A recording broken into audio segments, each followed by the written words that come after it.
Hello everyone. आज हम plus two bio में से एवोल्यूशन चैप्टर का एक टॉपिक करेंगे that is Hardy Weinberg principal. Very important topic. इसके प्रिंसिपल के बारे में पढ़ेंगे हम, इसके फैक्टर्स पढ़ेंगे और इसके ग्राफ्स पढ़ेंगे। ठीक है, तो हार्डी विनबर्ग प्रिंसिपल क्या होता है कि ये क्या इसके अकॉर्डिंग क्या है कि it states that allelic frequencies in a population are stable and remains constant from generation to generation. That is gene pool is constant. इसका मतलब क्या है, यहाँ जैसे दिया हुआ है एलीलिक फ्रीक्वेंसी या अगर जीन फ्रीक्वेंसी दिया हो, वो कह रहे हैं कि एलीलिक और gene frequency generation after generation जो है वो कांस्टेंट रहती है।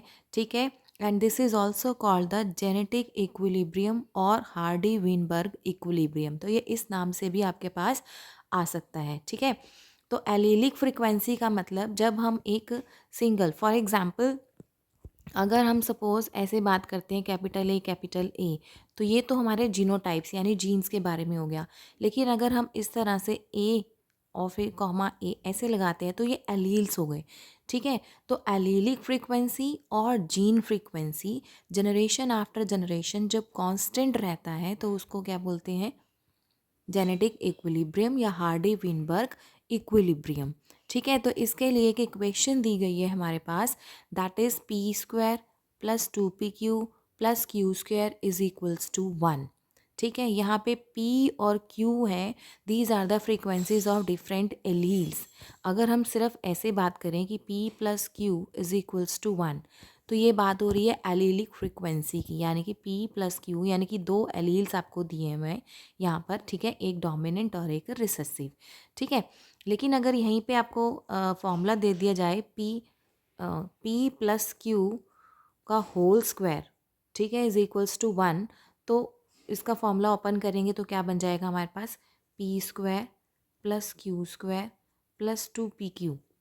ठीक है, 2pq इज इक्वल्स टू 1। तो आपने ये ध्यान रखना है कि जो ये P स्क्वायर है ये किसको रिप्रेजेंट करेगा, कैपिटल ए को। ठीक है, और Q स्क्वायर जो है वो किसको रिप्रेजेंट कर रहा है, स्मॉल ए को। ठीक है, यानी कि यहाँ पे आपके पास कैपिटल ए आ जाएगा, यहाँ पे आपके पास स्मॉल ए आ जाएगा। और अगर 2pq है तो ये आपके पास क्या हो गया, कैपिटल ए और स्मॉल ए, ये आ जाएगा। ठीक है, और अगर हम simple P plus Q single की बात कर रहे हैं तो यहाँ पे ये कैपिटल ए है और यहाँ पे ये स्मॉल ए है। ठीक है, तो कई बार इससे रिलेटेड हमारे पास न्यूमेरिकल्स भी आते हैं सॉल्व करने के लिए, वो भी हम डिस्कस करेंगे। ठीक है, नेक्स्ट है हमारे पास कि disturbances in genetic equilibrium results in evolution. For example कि अगर ये जीन और एलीलिक फ्रीक्वेंसीज कांस्टेंट नहीं रहती है तो ये जो हार्डी विनबर्ग इक्विलिब्रियम है ये फॉलो नहीं होगा। तो यानी कि इसके पैरामीटर्स क्या हैं जिसके अकॉर्डिंग ये कह रहा है कि जनरेशन आफ्टर जनरेशन ये कांस्टेंट रहेगा। तो इसको आप याद कैसे कर सकते हैं, ठीक है, इसके लिए आपको है एक सिंपल सी ट्रिक है, दैट इज़ रामू ना मिला। ठीक है, तो ये 5 ऐसे पैरामीटर्स हैं जो ये बताते हैं कि जनरेशन आफ्टर जनरेशन एलीलिक और जीन फ्रीक्वेंसीज कांस्टेंट रहेंगी। फॉर एग्जांपल वो कहता है कि अगर कोई एक पर्टिकुलर पॉपुलेशन है और उसमें क्या हो रही है, रैंडम मेटिंग हो रही है, तो पहला हमारे पास क्या हो गया, जो पैरामीटर है दैट इज़ रैंडम मेटिंग। ठीक है, जिससे आपको याद रखना है कि ऐसे 5 पैरामीटर्स, कई बार ये MCQ टाइप में भी आ सकता है कि इसमें से फाइंड आउट करो कौन सा नहीं है या कौन सा है, इस टाइप के क्वेश्चन भी आ सकते हैं। तो पहला है आपके पास रैंडम मेटिंग। ठीक है, तो अगर आपके पॉपुलेशन में रैंडम मेटिंग हो रही है दैट मीन्स कि आपका ये फॉलो होगा। नेक्स्ट है म्यूटेशन। ठीक है, MU से आपने क्या याद रखना है, म्यूटेशन, दैट इज़ अगर पॉपुलेशन में कोई म्यूटेशन नहीं हो रही, नो म्यूटेशन। ठीक है, अगर नहीं हो रही तो भी क्या है आपका ये जो प्रिंसिपल है वो फॉलो होगा। ठीक है, नेचुरल सिलेक्शन, कोई नेचुरल सिलेक्शन नहीं हो रही तो भी ये फॉलो होगा। MI से क्या हो जाएगा, माइग्रेशन, यानी एक पर्टिकुलर पॉपुलेशन में ना तो कोई बाहर से इंडिविजुअल आ रहा है ना ही वहाँ से, सपोज़ कि ये एक गिवन पॉपुलेशन है, यहाँ से ना तो कोई आ रहा है और ये ना ही कोई जा रहा है। ठीक है, ना माइग्रेशन हुई है किसी तरह की, तो भी ये प्रिंसिपल फॉलो होगा, यानी कि नो माइग्रेशन।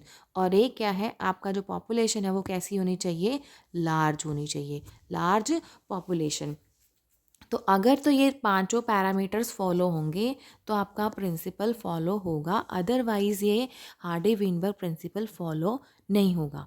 ठीक है, तो इसके अकॉर्डिंग हमने क्या बोला कि random mating, mutation, random meeting होनी चाहिए, no mutation, no natural selection, no migration, और पॉपुलेशन कैसी होनी चाहिए, लार्ज। अगर तो ये पांचों पैरामीटर्स फॉलो होते हैं तो आपका ये प्रिंसिपल फॉलो होगा, अदरवाइज ये प्रिंसिपल फॉलो नहीं होगा। तो ऐसे कौन से फैक्टर्स हैं जो इस हार्डी विनबर्ग इक्विलिब्रियम को अफेक्ट करते हैं, तो हमारे पास 5 फैक्टर्स हमने पढ़ने हैं। तो factors affecting Hardy Weinberg equilibrium. तो फर्स्ट फैक्टर हमारे पास क्या है, जीन माइग्रेशन। जैसे कि हमने बोला कि नो माइग्रेशन, अगर माइग्रेशन नहीं होगी तो ये प्रिंसिपल फॉलो नहीं होगा। तो इसका मतलब अगर किसी गिवन पॉपुलेशन में से कोई इंडिविजुअल चला जाता है, ठीक है, या आ जाता है, तो अगर चला जाता है तो भी क्या होगी, पिछली पॉपुलेशन में लॉस्ट हो जाएगा। ठीक है, सपोज़ कि मेरे पास यहाँ पे ये ए, कैपिटल ए और स्मॉल ए वाले, मतलब यही एक पॉपुलेशन सर्वाइव कर रही है एक पर्टिकुलर एरिया में। यहाँ से उठ के वो एक दूसरी पॉपुलेशन में ऐड ऑन हो गए हैं। ठीक है, तो यहाँ से तो ये क्या हो गया, लॉस्ट हो गया, और इधर जाके क्या हो रहा है, ऐड ऑन हो रहा है। तो इसको हम क्या बोलेंगे, जीन माइग्रेशन। ठीक है, और नंबर ऑफ टाइम ये होता जा रहा है कि यहाँ से पहले सपोज 10 फैमिलीज उठ के इधर चली गई हैं, फिर 20 चली गई हैं, फिर 50 चली गई हैं। तो नंबर ऑफ टाइम्स ये अगर माइग्रेशन होता जा रहा है तो इसको हम क्या बोलेंगे, जीन फ्लो। ठीक है जी, समझ में आया। फर्स्ट फैक्टर क्या है हमारे पास, जीन माइग्रेशन। जीन माइग्रेशन क्या है, जब इंडिविजुअल्स माइग्रेट करते हैं किसी दूसरी प्लेस में या किसी दूसरी पॉपुलेशन में ऐड हो जाते हैं और पिछली वाली में से लॉस्ट हो जाता है, तो माइग्रेशन हुआ। लेकिन नंबर ऑफ टाइम ये फ्लो होता जा रहा है, नंबर ऑफ टाइम वहाँ से उठ के दूसरी पॉपुलेशन में ऐड होते जा रहे हैं, तो उसको बोलेंगे हम जीन फ्लो। ये कई बार सिंगल टर्म्स भी पूछी जाती हैं 1 या 2 नंबर में, ज़रूरी नहीं कि सारे फैक्टर्स इकट्ठे आएँ। ठीक है, नेक्स्ट है genetic drift. Genetic drift, drift का मतलब क्या हो जाएगा यहाँ पे, by chance, changes occurring in frequencies by chance is called genetic drift. Sometimes due to change in allelic frequency in new population, some from a different species. This effect is called founder effect and the original drifted population is called founder. For example कि मेरे पास यहाँ पर आपके पास कितने हैं, 1000, आपके पास 1000 people हैं suppose यहाँ से। ठीक है, यहाँ से उठ के अगर कोई सपोज़ 2 आदमी इधर चले जाएं तो कोई इफ़ेक्ट नहीं पड़ेगा, 4 चले जाएं तो भी नहीं पड़ेगा। लेकिन अगर यहाँ से आपके पास कितने चले जाएं, 500 आदमी इधर शिफ्ट हो जाएं, तो ऑब्वियस सा इफेक्ट पड़ेगा। ठीक है, तो यहाँ पे जो न्यू पॉपुलेशन अराइज हुई है, अब यही पॉपुलेशन आगे ग्रो करेगी, न्यू वंस बनाएगी। तो ये जो आपके पास न्यू आई है इसको बोलते हैं हम फाउंडर, और इस इफ़ेक्ट को बोलेंगे हम फाउंडर इफ़ेक्ट। ठीक है जी, नेक्स्ट है टर्म आपके पास जो इस इक्विलिब्रियम को इफ़ेक्ट कर सकती है, दैट इज़ म्यूटेशन। हमने पहले बोला था कि अगर म्यूटेशन नहीं होगी, नो म्यूटेशन, तो इस पर कोई इफेक्ट नहीं होगा। लेकिन अगर म्यूटेशन हो गई तो इसका फैक्टर क्या होगा, अफेक्ट कर गया ना। तो म्यूटेशन क्या है, advantageous mutations leads to new phenotypes, यानी कि न्यू स्पीशीज़ एराइज हो सकती है ओवर फ्यू जनरेशन। ठीक है, तो स्पीसिएशन बन सकती है, number of time mutation, changes आएंगे, तो बार बार चेंजेस आएगा जनरेशन आफ्टर जनरेशन, तो स्पीसिएशन मतलब न्यू स्पीशीज़ एराइज होगी। ठीक है, नेक्स्ट है जेनेटिक रिकॉम्बिनेशन। तो रिकॉम्बिनेशन हमें पता है कि जो दो जो क्रोमोसोम्स हैं आपस में अपना शेयर करते हैं फ्रेगमेंट्स को और इन्फॉर्मेशन को चेंज करते हैं, तो रिकॉम्बिनेशन होता है। तो ड्यूरिंग गैमीटोजेनेसिस यानी गीमीट फॉर्मेशन के दौरान variations due to recombination results in new phenotype. अगर फ्रेगमेंट एक्सचेंज होते हैं, इन्फॉर्मेशन एक्सचेंज होती है क्रोमोसोम्स में, तो न्यू वेराइटीज़ डेवलप होती हैं। ठीक है, नेक्स्ट फैक्टर है आपके पास नेचुरल सिलेक्शन। नेचुरल सिलेक्शन वैसे तो ये किसकी थियरी है, डार्विन की। ठीक है, तो हाँ, डार्विन की थियरी है। तो नेचुरल सिलेक्शन में हमारे पास नाम से ही समझ में आ रहा है कि जो नेचर के थ्रू सिलेक्ट होती हैं स्पीशीज़, ठीक है, यानी कि जो सर्वाइव कर जाता है एक पर्टिकुलर एनवायरनमेंट में, पर्टिकुलर नेचर में, तो नेचर उसको सिलेक्ट करती है और दूसरे को डिस्कार्ड करती है। तो heritable variations that enable the survival of the fittest will leave greater number of progeny. ठीक है जी। तो natural selection can have following 3 effects. तो हमारे पास ये 3 ग्राफ हैं। कई बार ये सिंपल नेचुरल सिलेक्शन का ही क्वेश्चन आ जाता है अलग से। तो इसमें यहाँ पर 3 फैक्टर्स जो हमने पढ़ने हैं वो कौन से हैं? Stabilization, directional change and disruption. आपको विद एग्जांपल्स ये आने चाहिए। ठीक है। तो आपके पास एक सिंपल ग्राफ यहाँ पे दिया हुआ है कि नीचे आपको दिया हुआ है ट्रेड और साइड में आपको दिया हुआ है number of individuals with phenotype. ठीक है। तो आपको सिंपल सा ये एक सिंपल ग्राफ दिया हुआ है। ठीक है। लेकिन अगर इसमें कुछ चेंजेस आते हैं तो 3 टाइप्स के ग्राफ हमारे पास आ जाते हैं। ठीक है। फॉर एग्जाम्पल कि अगर सपोज आपका जो ये ग्राफ है बिल्कुल पीक वैल्यू पे ही चला जाता है ऐसे, ठीक है, यानी कि इस ग्राफ को हम बोलेंगे stabilization. Larger number of individuals acquire mean character, यानी अगर आपके पास ये साइड वाली जो टर्म्स है इसको हम एक्सट्रीम बोलते हैं। ठीक है, एक्सट्रीम कैरेक्टर्स। और जो बीच वाला पॉइंट होता है इसको बोलते हैं मीन कैरेक्टर। ठीक है। अगर सपोज नेचर इन दोनों एक्सट्रीम कैरेक्टर्स को सिलेक्ट नहीं करती और बीच वाली मीन कैरेक्टर को सिलेक्ट करती है तो ऐसे ग्राफ को बोलेंगे हम स्टेबलाइजेशन। ठीक है। फॉर एग्जाम्पल ये बीच में बिल्कुल और डीपर होता जा रहा है तो इसको हमने क्या बोल दिया? स्टेबलाइजेशन। ठीक है, स्टेबलाइजेशन। तो medium sized individuals are favoured. ठीक है। फॉर एग्जाम्पल इसका एग्जाम्पल हो सकता है ह्यूमन बेबी वेट। ठीक है। तो बेबी वेट का जो होता है बर्थ के टाइम पे जो बेबी का वेट है वो अगर सपोज बहुत कम है तो भी नेचर उसको सिलेक्ट नहीं करेगी, यानी वो जो बच्चे हैं वो जल्दी मर जाते हैं। और अगर बहुत ज़्यादा वेट है तो वो भी इतना सर्वाइव नहीं कर पाते। तो सर्वाइव बेसिकली जो सिलेक्ट होते हैं अप्रॉक्सीमेटली वो कौन से हैं? जिनका 3 to 4 किलोग्राम के बीच में वेट होता है, यानी कि जो एवरेज होते हैं, यानी कि यहाँ से इस तरह से पीक वैल्यू जो होगी वो सिलेक्ट हो जाएगी। यानी बीच में जो मीन वैल्यूज़ है, मीन कैरेक्टर हैं वो सिलेक्ट होंगे, एक्सट्रीम वाले सिलेक्ट नहीं होंगे। एक्सट्रीम वाले कौन हुआ? एक एक्सट्रीम पे हमने लिख दिया लोअर बॉडी वेट और एक का हमने लिख दिया हायर। दोनों ही सिलेक्ट नहीं हुए। सिलेक्ट कौन सा हुआ? जो पीक वैल्यू था, यानी कि जो इन बीच वाला वैल्यू था। इसी तरह से एक और एग्जाम्पल भी है इसका, सिकल सेल ट्रेट। ठीक है। जो सिकल सेल ट्रेट है उसको नेचर सिलेक्ट कर लेती है एज कम्पेयर टू एक्सट्रीम पे। एक तो हो गया नॉर्मल आरबीसी, एक हो गया आपका सिकल सेल, आपके पास जो सिकल सेल एनीमिया एक वो हो गया। एक आता है बीच में, ठीक है, जो जिसमें कैसा होगा? सिकल सेल कैरियर वाला जो होगा, यानी कि वो सर्वाइव करेगा क्योंकि उसमें जो क्योंकि सिकल सेल कैरियर की जो ट्रेट्स होती हैं जैसे कि HbA और HbS, ये वाली जो ट्रेट होगी ये मलेरिया के रेजिस्टेंट होती है। ठीक है। तो इस वजह से ये सिलेक्ट हो जाती है। इन पर्सनस को मलेरिया नहीं होता एज़ कम्पेयर टू जो नॉर्मल आरबीसी वाले होंगे, यानी कि HbA वाले, और एक होगा HbS वाले, ये सिलेक्ट नहीं होते। HbS वाले जो होते हैं वो सिलेक्ट हो जाते हैं। तो अभी हमने कितने एग्जाम्पल पढ़ लिए? 2। ठीक है। एक तो हो गया हमारे पास सिकल सेल कैरियर वाला ट्रेट और दूसरा हमने कौन सा पढ़ लिया? Human baby weight during birth. ठीक है जी, ये पढ़ लिया। नेक्स्ट है डायरेक्शनल चेंज। डायरेक्शनल नाम से पता चल रहा है कि डायरेक्शन चेंज हो रही है। फॉर एग्जांपल अभी हमारे पास ये ग्राफ है लेकिन अब मेरे पास चेंज होके ऐसे आ जाए, साइड वाला आ जाए, मतलब कि सपोज ये थोड़ा सा शिफ्ट हो गया, इधर शिफ्ट होना या साइड में शिफ्ट होना, थोड़ा सा ग्राफ शिफ्ट हो जाना, उसको हम क्या बोलते हैं? Directional change.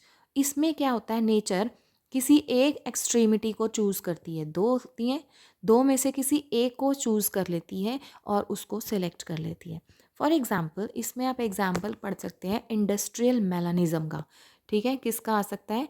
इंडस्ट्रियल मेलानिज्म का एग्जाम्पल आप कर सकते हैं, जिसमें हमने पढ़ा था कि जो ब्लैक और वाइट मोथ है, बिफोर इंडस्ट्रियलाइजेशन आपके पास किसकी ग्रोथ ज़्यादा थी? वाइट मोथ्स की। ठीक है, वाइट मोथ्स ज़्यादा थे एज़ कम्पेयर टू ब्लैक। ठीक है, लेकिन आफ्टर आफ्टर के बाद आफ्टर इंडस्ट्रियलाइजेशन जब कार्बन कंटेंट बढ़ गया, सूट बढ़ गया, तो आपके पास जो है ब्लैक मोथ्स यानी कि बिस्टन बिटुलेरिया से बिस्टन कार्बोनीफेरस जो है वो अब ज़्यादा होने लग गए हैं।